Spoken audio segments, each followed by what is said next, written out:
பராசக்தியா ஜனநாயகனா அப்படிங்கிற போர் தான் இப்போ வந்து போயிட்டுருக்கு. ஸோ ஜனநாயகன் அப்படிங்கிறது வந்து விஜயனுடைய கடைசி படம். இதுக்கப்புறமா வந்து 2026 தேர்தலுக்கு அப்புறம் இவர் ஃபுல்லாகவே வந்து நான் தேர்தலில் மட்டும் தான் கான்சென்ட்ரேட் பண்ணுவேன், மக்களுக்கான பணிகள் தான் ஆற்ற போகிறேன் அப்படின்னு சொல்லிட்டாங்க.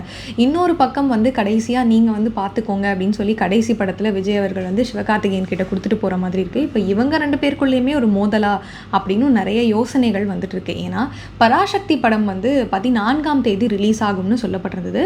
பொங்கலுக்கு தானே வெளியிட போகிறாங்க அப்படின்னு இருந்துச்சு. அதுக்கு முன்னாடி ஜனநாயகன் வந்து 9ஆம் தேதி ரிலீஸ் ஆக போகுதுன்னு சொல்லப்பட்டிருந்தது.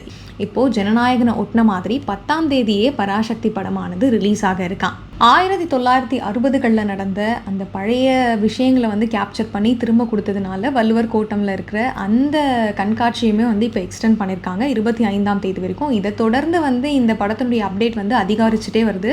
இதில் அதர்வாவும் சரி, ரவிமோகன் அவர்களும் சரி இணைஞ்சு நடிச்சிருக்காங்க. ஸோ இந்த படத்தினுடைய ஹைப் கொஞ்சம் ஏறியே இருக்குன்னு சொல்லலாம்.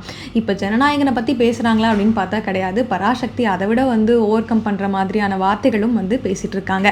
இப்போது ஜனநாயகன் அப்படின்னு பார்க்கும்பொழுது ஜனநாயகன் பற்றின அப்டேட்டே வந்து ரிலீஸ் ஆகாத அளவுக்கு மூடி மறைச்சு பராசக்தியை ஹைப் ஆக்கிட்டு வராங்கங்கிற மாதிரி நெட்டிசன்கள் பேசிட்டு வராங்க.